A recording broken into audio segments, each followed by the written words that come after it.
बिस्मिल्लाहिर्रहमानिर्रहीम। शुरू अल्लाह ताला के नाम से जो बड़ा मेहरबान और निहायत ही रहम करने वाला है।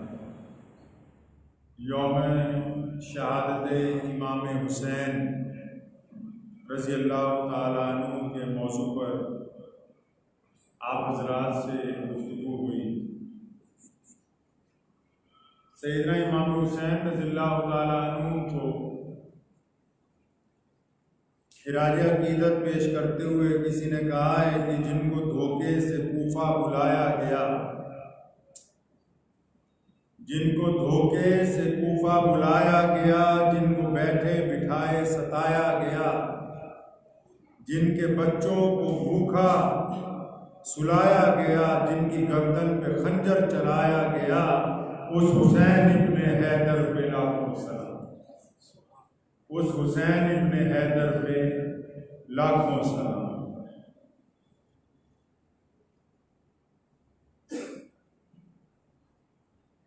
मैदान करबला ने यौम आशूरा की तारीख बदल के रख दी।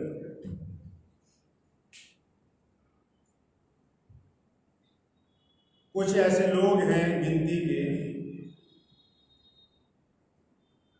जो सिर्फ मुहर्रम के दिन ही इजहारे मोहब्बत करते हैं, उसके बाद भूल जाते हैं। यौम आशूरा के बाद क्या हुआ? शहादत सैयदना इमाम हुसैन रज़ियल्लाहु ताला अन्हु के बाद क्या हुआ? मैदान करबला में जो खूनी वाक़यात जिन्होंने क़यामत तक के लिए इंसानियत का सर शर्म से झुका दिया, उन वाक़यात के बाद क्या बना? आज सुबह मैं इस बात पे ज़हन में अपने आप से गुफ्तगू कर रहा था कि वक्त जो है वो तब्दील होता है, लेकिन जालिम हुक्मरान इसको समझते नहीं।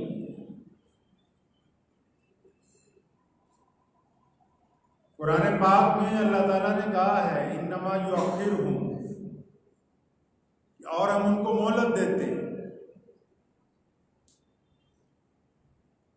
अहदीस में आया है कि जब कोई बंदा जुल्म करता है ना, तो उसकी रस्सी ढीली छोड़ दी जाती है।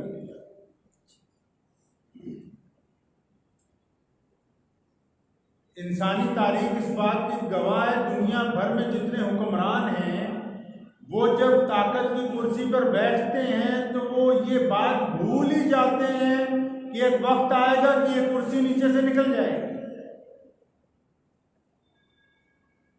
जालिम ये समझता है कि शायद जुल्म की वजह से हुकूमत कायम है, जोर की वजह से हुकूमत कायम है, जबर की वजह से हुकूमत कायम है, लेकिन दर हकीकत जिन लोगों की हुकूमत कायम होती है वो जुल्म की वजह से नहीं होती, अदल की वजह से होती है, इंसाफ की वजह से होती है।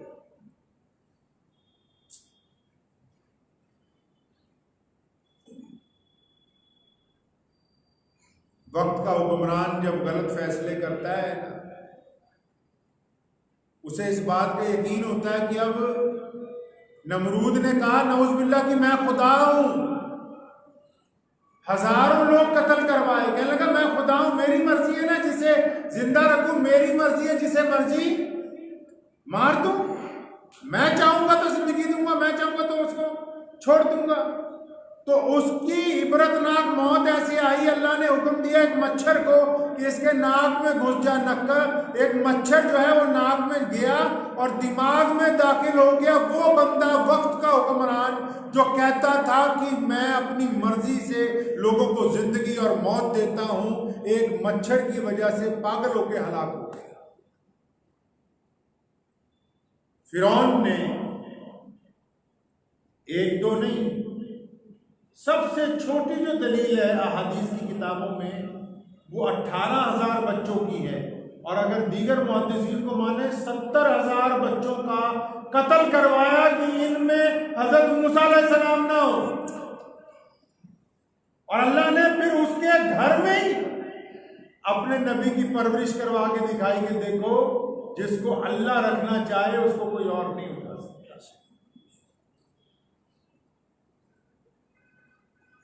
आज सुबह अचानक एक खबर पे नजर पड़ी तो यही कुरान पाक की जो आयत है कि अल्लाह ताला मोहलत देते हैं, जब बंदा जुल्म करता है अल्लाह ताला मोहलत दे देते हैं।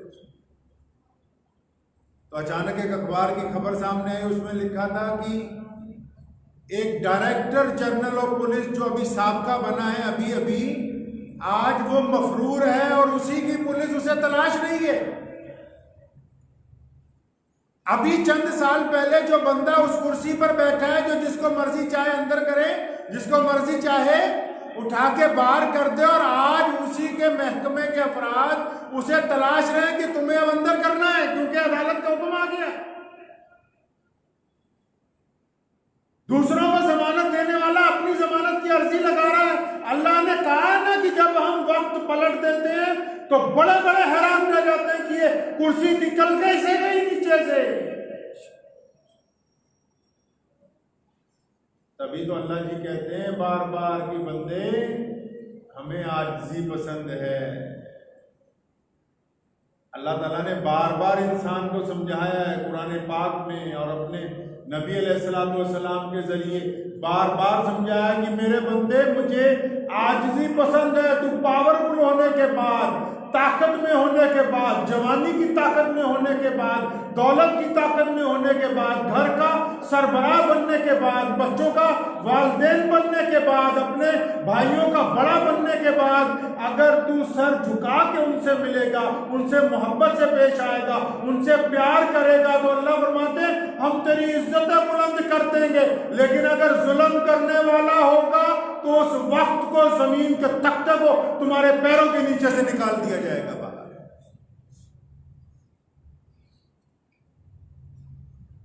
कूफे का गवर्नर अब्दुल्ला बिन जियाद, जब हज़रत इमाम हुसैन रज़ियल्लाहु ताला अन्हु का सर मुबारक पेश किया गया, उस बदबख्त ने एक छड़ी लेकर सैयदना इमाम हुसैन के कटे हुए सर पे मारी, हजरत हुसैन के होठों पे मारी। और नौज़ बिल्लाह, मैं वो अल्फाज अदा नहीं करना चाहता, लेकिन वहाँ एक बुजुर्ग सहाबी बैठे हुए थे, हजरत सलमा फरमाने लगा, बदबख्त रुक जा, मैंने खुद देखा है कि प्यारे नबी सल्लल्लाहु अलैहि वसल्लम इन होठों को चूमा करते थे।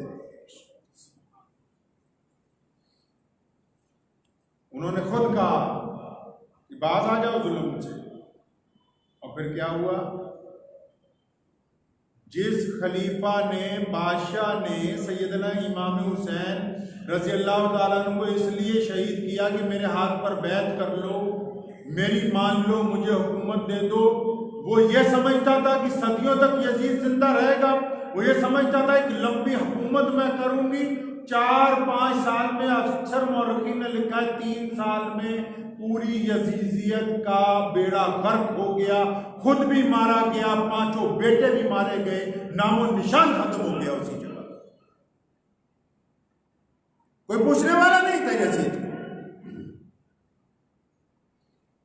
करबला के मैदान में जब इमाम हुसैन को शहीद किया, बच्चों को शहीद किया, भतीजों को शहीद किया उनके, और जब असहाबे अहले बैत को कैदी बना के ले गए तो 3 दिन तक तमाम जनाजे वहां पड़े रहे। किसी का सर कटा हुआ है, किसी के बाजू कटे हुए हैं। तो करीब में ही एक बस्ती है, कोई छोटा सा कस्बा उस वक्त में होगा, वो लोग आए वहाँ से, उन्होंने आके उन तमाम शोहदा की कब्रें वहाँ मैदान करबला में, जिसको आज गंजे शहीदा कहा जाता है, जहाँ आज लोग ज़ियारत के लिए जाते हैं। और सैयदना इमाम हुसैन को जब तदफीन की गई तो जनाजे के साथ गर्दन नहीं थी। उनके जो साहबजादे अली असगर, अली अकबर शहीद छोटे, उनको उनके वालिद मोहतरम के साथ वहाँ उनकी तदफीन की गई। और कई जो यजीद के हामी हैं, बदबख्त लीडरी करते हैं मेंबर पे बैठ के, नौज़ बिल्लाह, मैं एक साहब को सुन रहा था, कहने लगे वो यजीद ने कहा तो था कि अगर मैं मौके पे होता तो ऐसा नहीं होता। ये सियासी बयान है, ये सियासी बयान है। बिना हुकूमतों के इशारे पर जुल्म तो कभी हुआ ही नहीं। ये सियासी बयान है कि जनाब मैं वहां होता तो असहाबे अहले रसूल का कत्ल ना होता। जब तेरे दरबार में सैयदना इमाम हुसैन रज़ियल्लाहु ताला अन्हु का सर लाया गया, उस वक्त कौन सा उस सर की ताज़ीम की गई है? और अल्लाह बड़ा बेनियाज है, अल्लाह बड़ा बेनियाज है कि 3-4 साल में ही सारा किस्सा निपट के एक बंदा तख्त पे बैठ गया, उसका नाम था मुख्तार शकफी इब्ने ज़ियाद, जिसने इमाम हुसैन रज़ियल्लाहु ताला अन्हु के होंठों पर छड़ी मारी थी, जो गवर्नर था कूफे का। मुख्तार शकफी ने तख्त पर बैठते ही ऐलान किया, सिर्फ 6 साल बाद, 6ठा साल है, मुहर्रम की 1 तारीख है, अपने जर्नैल मलिक बिन इब्राहिम को भेजा, कहता जाके कातिलान हुसैन के सर लेके आओ इसी दरबार में जहां पर इमाम हुसैन का सर तख्तरी में रख के बेच दिया। अब्दुल्ला बिन ज़ियाद जो कभी गवर्नर था, मैदान में आया 30,000 फौजी लेके मुकाबले के, और आशिकाने हुसैन ने उसे शिकस्त दी। कहां? मैदान करबला में जंग का हुई, उसी करबला के मैदान में 1 तारीख को शुरू हुई, फिर रुक गई, 7 को फिर शुरू हुई, फिर रुक गई, फिर 10 मुहर्रम को सुबह शुरू हुई। ऐन जोहर के वक्त, जिस वक्त सैयदना इमाम हुसैन शहीद किए गए थे, वही वक्त है। और वही अब्दुल्ला बिन ज़ियाद जो कहता था मैं इमाम हुसैन से मिलना नहीं चाहता, ना उस्मिल्लाह, वही अब्दुल्ला बिन ज़ियाद है। और फिर मुख्तार शकफी की अफवाज की तलवारें हैं और उसकी गर्दन है, वो उतार के उसी नेज़े के ऊपर चढ़ाई गई जिस नेज़े पर इमाम हुसैन रज़ियल्लाहु अन्हु का सर रखा गया। कोई गवर्नर ही काम नहीं आई, फिर कोई यजीद नहीं आया साथ देने के लिए, कोई चांदी के सिक्के काम नहीं आए, कोई तख्त काम नहीं आया जिनकी वजह से आले रसूल के ऊपर जुल्म किया था। इब्ने साद जो इस सारे कारनामे में बराबर का शरीक था, वो जो नया बादशाह बना मुख्तार, उसका लंगोटिया यार था। ये लोगों ने उसके घर जाके कहा हुकूमत बदल गई है, एक एक कातिल हुसैन को पकड़ा जा रहा है, एक आधा बंदा नहीं, 6,000 अफराद वो पकड़े जिन्होंने मैदान करबला में जुल्म किया था, सबकी गर्दनें उतारी गई। अल्लाह ताला ने दिखाया है। फिर देखो जब हम हिसाब लेने पे आ जाएं, अल्लाह जब पकड़ने पे आ जाए ना किसी को, वो बेनियाज है। कुरान ने कहा ना कुल हुवल्लाहु अहद अल्लाहु समद, अल्लाह बेनियाज है। सुल्तान महमूद का ज़ुल्मी जा रहा सी, एक 70-80 साल का बूढ़ा कुदाल से मिट्टी उखाड़ रहा है और साथ में एक पौधा रखा हुआ है छोटा सा। सुल्तान को बड़ी हैरानी हुई, सवारी रुकवाई, बाबा जी को बुलाया, कहता है कि करते हो, थोड़ी उम्र 70 साल है, ये पौधा लगाओगे, ये तो तुम्हें फल नहीं देगा, तेरे हाथ पैर कांप रहे हैं। कहने लगा बादशाह मैं अपने लिए नहीं लगा, मैं आने वाली नस्लों के लिए लगा, मेरी नीयत पाक है ना, मेरी नीयत पाक है तो अल्लाह इसमें बरकत देंगे। बादशाह को बात इतनी पसंद आई, कहता हाँ ये बात है इंसानियत के फायदे की कि ये बंदा 70 साल की उम्र में भी इसलिए पौधा लगा रहा है कि आने वाली नस्लें इसका फल खाएंगी। उसने फौरन अपने वजीर को कहा इसको एक थैली दे दो दिनारों। जब सोने की थैली उसके हाथ में पकड़ाई ना, कहने लगा महमूद बादशाह तू तो कहता था तेरी जिंदगी में ये पौधा फल नहीं देगा, ये देख इसने तो फल दे दिया। कि अल्लाह तो बड़ा बेनियाज है, तू तो कहता था फल नहीं देगा, ये तो अभी मैंने लगाया भी नहीं, पानी भी नहीं डाला, क्योंकि नीयत मेरी अच्छी है। बादशाह को दूसरी बात उसकी इतनी पसंद आई, कहने लगा एक सोने की थैली और दे दो। कि इसने ये भी बड़ी कीमती बात बताई कि अगर नीयत अच्छी हो तो अल्लाह ताला साथ में ही उसका फल देते हैं। सैयदना इमाम हुसैन रजी अल्लाह ताला अन्हु के सबसे महबूब सहाबी, जिनको चचा कहते रहे, जिनकी शहादत के वक्त जाके पूछा है हाल चाल, जिनके कातिलों के खिलाफ सबसे पहले इमाम हुसैन उठे हैं, कौन? अमीरुल मोमिनीन सैयदना उस्मान बिन अफ़्फ़ान रज़ियल्लाहु ताला जब मुसलमानों के खलीफा थे, एक दुश्मन उस्मान आया और आके ना मुंह टेढ़ा कर करके हज़रत इमाम हुसैन हज़रत उस्मान रज़ियल्लाहु ताला अन्हु से बदतमीज़ी करने लगा मस्जिद नबवी। वो फरमाया ना कर, वो फरमाया ना कर, अल्लाह ताला को ये बात अच्छी नहीं लगती। लोगों ने भी कहा कि बदतमीज़ी ना करो, आप ये मुसलमानों के खलीफा हैं। वो भी मुनाफिक था, कहने लगा नहीं मैं ऐसे ही करूंगा। सैयदना उस्मान ने कहा ना कर, कहने लगा नहीं जी मैं ऐसे ही करूंगा। फरमाया अल्लाह ये जैसा चाहता है इसको वैसा कर दीजिए। और मस्जिद नबवी के तमाम ऐनी शाहिदीन का बयान किताबों में कलमबंद है, जिस तरह मुंह टेढ़ा कर करके हजरत उस्मान रज़ियल्लाहु ताला को चिढ़ा रहा था, लम्हों में शक्ल वैसी ही टेढ़ी बन गई हमेशा की। तो जब वो पकड़ने पे आ जाए तो पकड़ भी बहुत जल्दी देता है, छोड़ने पे आ जाए छोड़ भी बहुत जल्दी देता है। सैयदना उमर रज़ियल्लाहु ताला अन्हु खलीफा थे, चोर लाया गया, काजी ने कह दिया हाथ काट दो।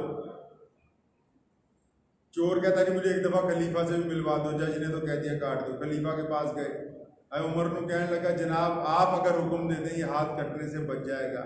फरमाया क्या किया था? कहना कि पहली बार चोरी की थी। और फरमाया नहीं नहीं तू झूठ बोलता है, पहली बार तो वो पकड़ता ही नहीं है, पहली बार तो अल्लाह पकड़ता ही नहीं है।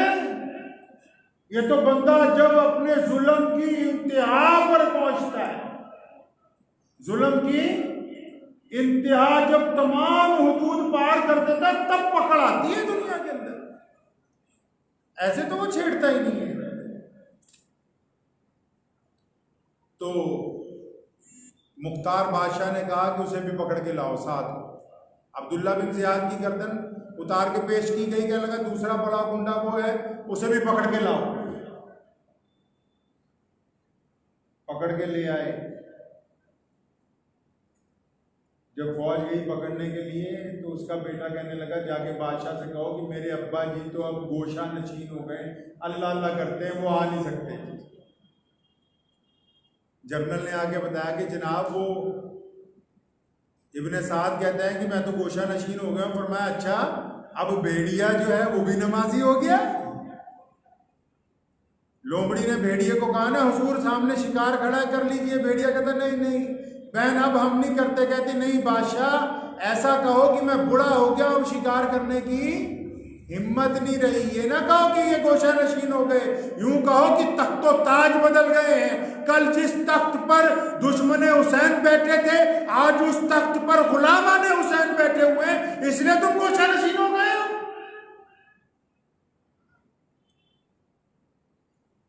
गया फिर दोबारा जनरल कहने लगा, वो कहते नहीं नहीं आओ। फिर कहने लगा जाके कह दो बीमार हैं। तो मुख्तार बादशाह ने अपने जनरल को कहा, कहने लगा वापस जाओ और जाके उसकी गर्दन लेके आओ मेरे पास। जब वो फौजी गर्दन उतारने के लिए गए ना तो इब्ने साद ने उनको डराने के लिए एक बात कही। कहने लगा यार तुम्हें नहीं पता बादशाह मेरा दोस्त है, हम तो बचपन में एक साथ पढ़े लिखे एक साथ जवान हुए, हम जो है दोनों ही यजीद के दरबार में एक साथ वजीर बने थे। तुम नहीं जानते वो मेरा दोस्त है, मेरी गर्दन उतारने का हुक्म नहीं दे सकता। जनरल ने कहा बदबख्त ये बात उस वक्त सोचनी थी जब तूने मोहम्मद रसूलुल्लाह सल्लल्लाहु अलैहि वसल्लम के नवासे की गर्दन उतारने का हुक्म दिया था। अगर तुम आले रसूल को कत्ल कर सकते हो तो हम तुम्हारी गर्दन क्यों नहीं उतार सकते। उतारी गर्दन। उसका बेटा था उससे भी बड़ा गुंडा, उसकी भी उतारी। फिर दोनों गर्दनें मदीना मुनव्वरा भेजी हजरत हनफिया के पास। ये भी हजरत इमाम हुसैन के भाई हैं। अली रज़ियल्लाहु अन्हु ने जो दूसरा निकाह किया था अम्मा फातिमा के इंतकाल के बाद, ये देखो हमने कातलाने हुसैन की गर्दनें आपके पास भेजी हैं, उन्होंने इनकार किया देखने से। पर मैं ये मेरे भाई कहाँ और ये कहाँ, इनका उनके साथ कोई मुकाबला नहीं। जब सारा बेड़ा गर्क हो गया ये यजीदियत का, उनको एहसास हो गया कि पूरी दुनिया में जो मुसलमान हैं इनके नजदीक प्यारे नबी मोहम्मद रसूलुल्लाह का घराना ही सबसे ज्यादा इज्जत वाला घराना है। ये बात समझ आ गई अकेले अकेले दुश्मन इस्लाम को, यजीद को, उसकी नस्ल को ये बात समझ आ गई कि मुसलमानों के नजदीक अगर एहतराम है तो वो मोहम्मद रसूलुल्लाह सल्लल्लाहु अलैहि वसल्लम के घराने का है और किसी का नहीं।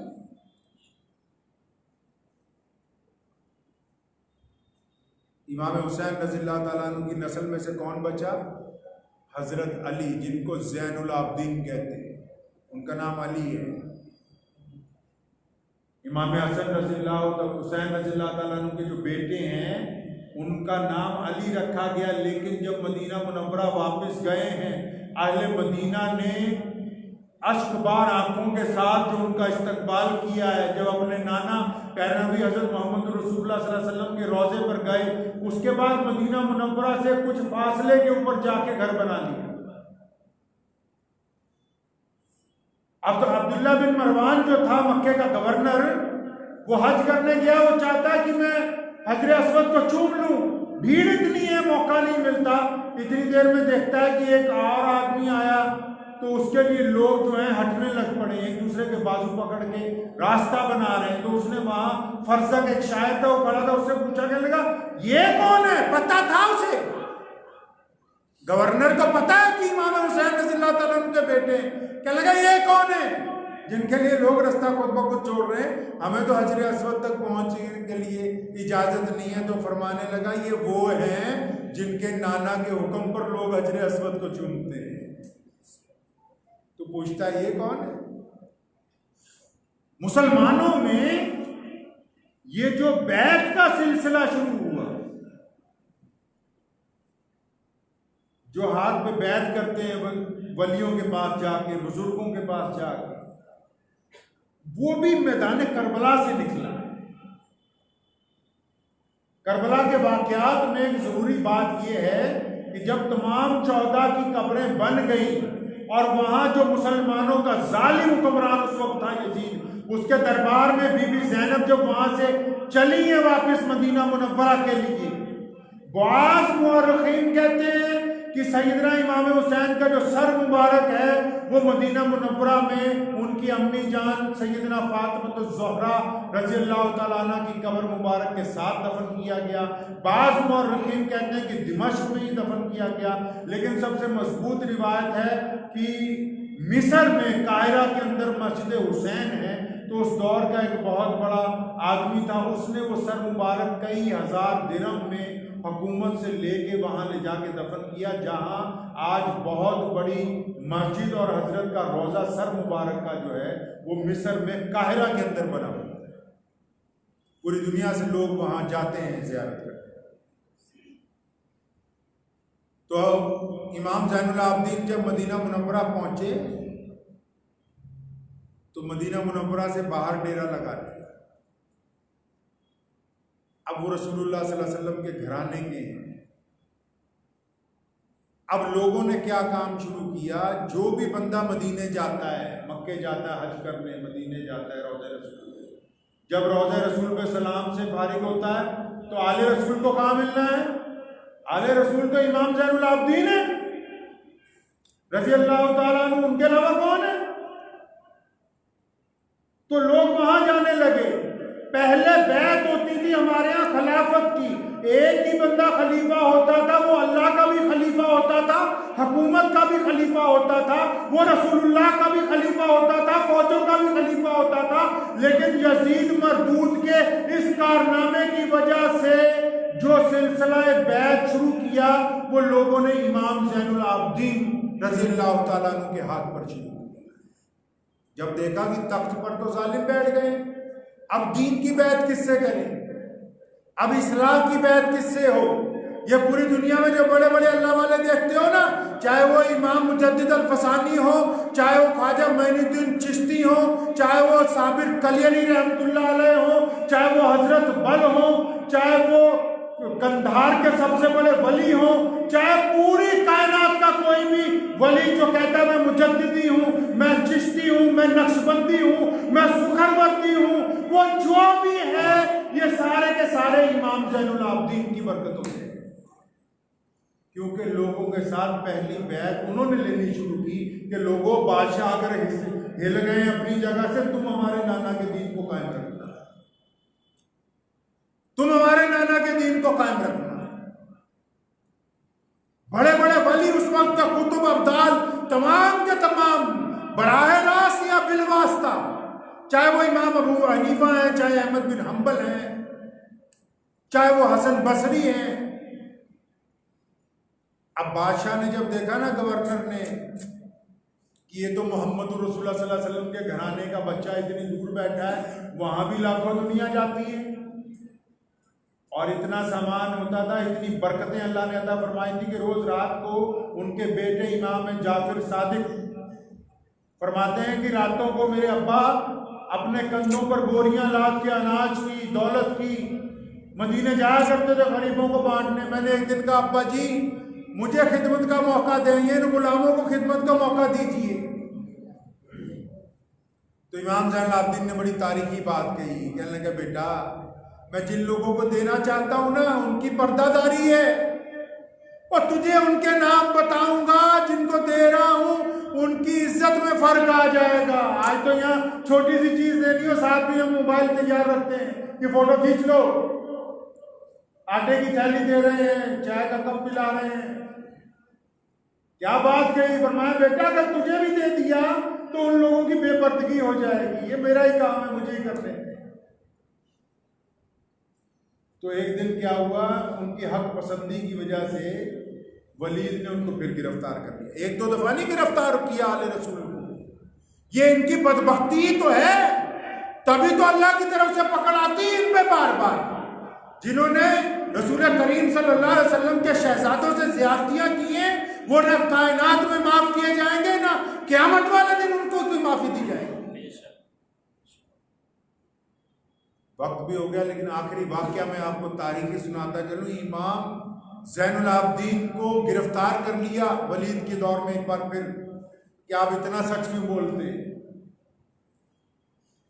इमाम ज़ोहरी उनके शागिर्द भी हैं, कैद खाने में खाना लेके गए तो देखा इमाम साहब के हाथों में बड़ी भारी भारी हथकड़ियां पड़ी हुई हैं, पैरों में बेड़ियां, गर्दन में तौक डला हुआ है।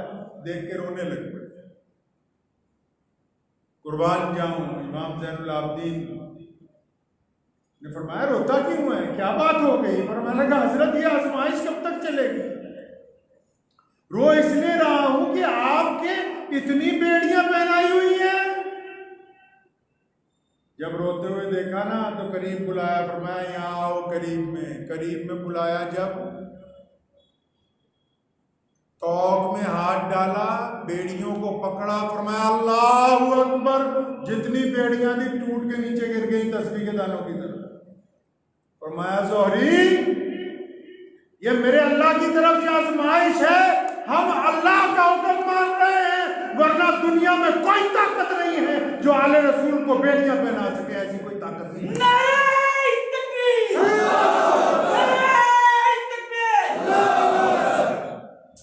ऐसी कोई ताकत नहीं बनी है जो आले रसूल के ऊपर जुल्म कर सके। फरमाया ये तो अल्लाह ने इनको मोहलत दे रखी है, अल्लाह का फैसला है, हम अल्लाह के फैसलों पर राजी हैं। इमाम जाफिर सादिक कहते हैं कि मैं, अब्बा जी नमाज पढ़ रहे थे, बार बार एक हिरनी आती है दरवाजे पर, अपना पैर मारती है, क्या मैं उसको भगाता हूँ। इतनी देर में नमाज से फारूक हुए, पूछा क्या बात है। मैं कहा अब्बा जी एक हिरनी आती बार बार, दरवाजा खोलो। अंदर आई, आके कान में बातें करने लग पड़ी। किसके नवासे हैं? इमामुल अंबिया के नवासे हैं, जिनके पास जानवर अपनी फरियादें लेके आते थे। हजूर नबी अलैहिस्सलाम के पास एक अराबी आए, फरमाया या रसूलल्लाह एक ऊंट पागल हो गया है, लोगों को काटता फिर रहा है, दांत। फरमाया कहाँ है? फरमाया उस बेड़े में है। रसूल करीम सल्लल्लाहु अलैहि वसल्लम खुद चल के गए। सहाबा ने, सैयदना अबू बकर ने रोका, या रसूलल्लाह ये पागल हो गया, काट ना ले, इशारा किया। फरमाया सब रुक जाओ। मोहम्मद रसूलुल्लाह सामने गए, ऊंट तेजी से आया, आके मोहम्मद रसूलुल्लाह के कदमों में अपना सर रख दिया और रोने लगा। सोने रसूल ने कहा कि ये शिकायत करता है कि इसका मालिक इससे ज्यादती कर रहा है। हिरनी ने आके पता नहीं कान में क्या था, इमाम साहब डंडा उठाया, चल पड़े फौरन बाहर। वो एक घर पे ले गई, उस घर का दरवाजा खटखटाया, पूछा हिरनी के बच्चे हैं? फरमाया हाँ जी हैं। फरमाया बेचते हो? कहता हाँ जी बेचते हैं। मैं कितने पैसे? कहता 20 दिनार। 20 दिनार दिए, बच्चे छुड़वा के जब उस हिरनी को दिए, इमाम जाफर सादिक कहते हैं मेरी आंखों में आंसू आ गए। अब्बा जी आपको इस जुबान, इस बेजुबान जानवरों की भी हाजत पूरी करने में अल्लाह ने लगा रखा है। आखिरी वक्त में आले रसूल के इस मुजाहिद को, आले रसूल सल्लल्लाहु अलैहि वसल्लम के इस फर्जंद को, जिसने नबी अलैहिस्सलाम के बाद करबला का मैदान देखा, जिसने अपने सामने अली असगर, अली अकबर की शहादत देखी, जिसने अपने वालिद का कटा हुआ सर अपनी गोद में रखा है, जिसने अपने ताया की शहादत देखी, जिसने अपने चचाजान भाइयों की शहादत देखी, एक बदबख्त ने सैयदना इमाम ज़ैनुल आबिदीन को जब जहर दे दिया, तो जहर देने के बाद जब लर्जा तारी हुआ, फौरन सजदे में गिर गए। जब सजदे में गिर गए, इमाम ज़ैनुल आबिदीन बेटे ने उठाया। फरमाया अब्बा जी इसने जहर दे दिया आपको। रोने लग पड़े। फरमाया बेटा मैं अक्सर परेशान रहता था कि ज़ैनुल आबिदीन कहाँ ये कुटिया डाल ली है आके। मैं तो मेरा बाप शहीद है और मेरा दादा अली करबुल्ला वजहू शहीद है, मेरे ताया इमाम हसन रज़ियल्लाहु ताला अन्हु शहीद हैं, मेरे भाई अली अकबर, अली असगर शहीद हैं, अली हज़रत अब्बास अलमबरदार शहीद हैं। मैं अक्सर सोचता था कि ज़ैनुल आबिदीन क्या ऐसे ही रुखसती हो जाएगी? मैं तो इसलिए सजदे में गिरा हूँ कि अल्लाह ने मेरी सुन ली है, मैं भी अपने अहले अयाल के साथ शहादत वाली मौत के लिए वापस जा रहा। तो सिर्फ ये ना सोचा करें कि 10 मुहर्रम को किस्सा खत्म हो गया। ये किस्सा तब खत्म होगा जब हम मोहम्मद रसूलुल्लाह सल्लल्लाहु अलैहि वसल्लम के दीन के 100% वफादार बनेंगे। ये किस्सा उस दिन तकमील को पहुंचेगा जब यजीदियत की सोच खत्म होगी, जिस दिन जुल्म और सितम खत्म होगा और इस खाम ख्याली में कोई ना रहे। आप अच्छी तरह इस बात को नोट कर लें, चाहे वो नौजवान है, चाहे वो हाकिम है, चाहे वो कारोबार में ताकत रखता है, चाहे वो इल्म में ताकत रखता है, अगर आप ज़्यादती करेंगे तो अल्लाह की पकड़ आए। ज़्यादती ना किसी से कीजिए, ज़्यादती ना कीजिए, अपने अंदर आजिज़ी पैदा कीजिए, झुकना सीखिए। खुदा की कसम आप झुकते जाएंगे, अल्लाह आपको इज्जतों से नवाजते जाएंगे। दुआ कीजिए अल्लाह ताला मुझे भी, आप सबको भी इन बातों पर अमल की तौफीक अता फरमाए।